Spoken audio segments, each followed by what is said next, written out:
Hello friends, welcome to My Kitchen, My Rules. Today is a new edition of the show. This is called My Daughter Has Gone to College and I Have to Fix Something That Will Mail to Her that is easy and that she will eat and her roommates will steal and will help me with my Mom of the Year award I am forever chasing. So we have a 4-ingredient treat you can send to your college kid. Here's your 4 ingredients.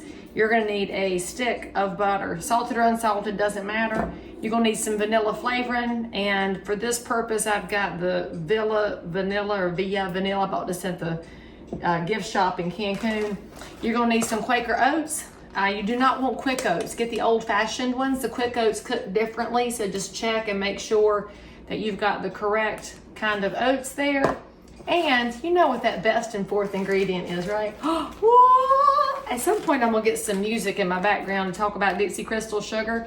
This, however, is the hard one to find. Now, you can find the white sugar just about anywhere, but their brown sugar is apparently a special treat. So if I find it, I stock up. Spoiler alert, if you find it, stock up, because those other sugars are just not as good. And in fact, it's why I'm forever hammering my dear friend Tony, because he keeps insisting on using artificial sweeteners, which are the worst for you. If you want sweets, at least do it the right way with something that's been using real sugar since 1917. So while you're getting your 4 ingredients together, let's turn our oven on too. That's right, it's a 350 degree oven. You're gonna need an 8x8 pan. So again, super simple here. You need to grease your pan. So what I have done is melted my butter, and I'm gonna take the butter wrapper and use that to grease my pan. You could use Crisco, you could use spray, something, but if you don't use anything, y'all, it's gonna stick to the pan and be completely worthless. You will be aggravated, and then you will blame my YouTube channel, and I'm really not sure how my YouTube channel gets blamed for so many things, yet here we are. God bless America. So I'm gonna grease my pan a little bit here, and it's ready to roll with some melted butter.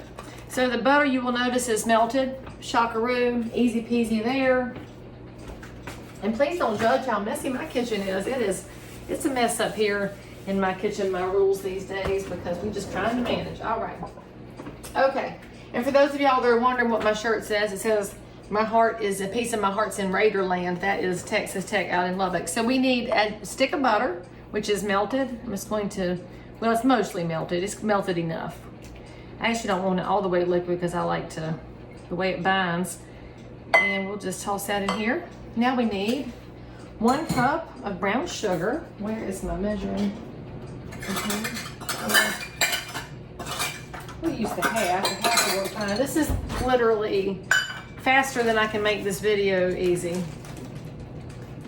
And apparently I got a brand new bag of sugar here to open up. So let's open up a brand new bag of sugar. In fact, I'm gonna be ready before the oven is. How about that? All right.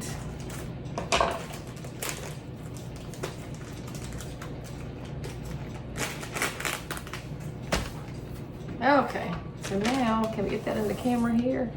All right, we need 1 cup of brown sugar, and it does not have to be beaten in. This is not some kind of super precise recipe, by the way. That's another thing I like about it. You can make this while you're halfway thinking. So it's 1 cup of sugar, and then we're gonna need 2 cups of oats. So we get 2 cups of oats. And I'll tell you another little secret here. If you like to make baked apples, if you make this recipe and instead of turning it into bars, put it across a plate of sliced apples, you'll have a apple pie tasting thing. As long as you toss in some cinnamon, you'll be good.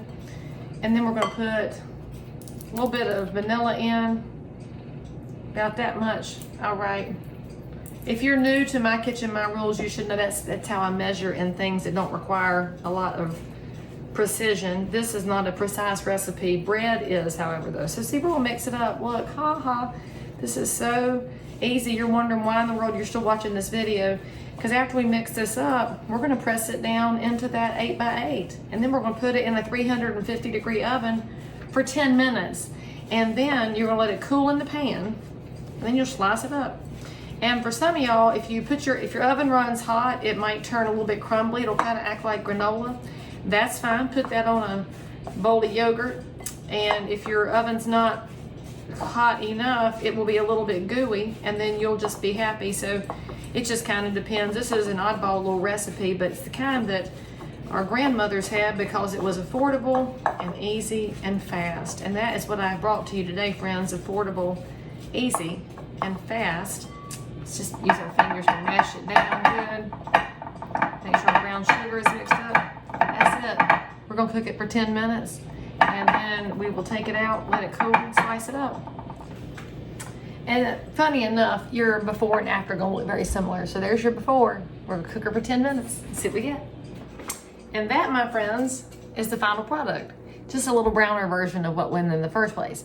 Now, as you can see on my counter, because I talked about putting it on top of apples and it's apple season in North Carolina, I decided I'd go ahead and make a pan of sliced apples, make a second batch, toss it on top. So I'm gonna leave the oven at 350, and then I'll have bars to send to my kid and apple crumbly goodness here at the house. Enjoy it, send me a picture of what you made, and tune back in. The rest of the recipes are over here. And tell a friend, by the way, we have some fun over here on My Kitchen, My Rules.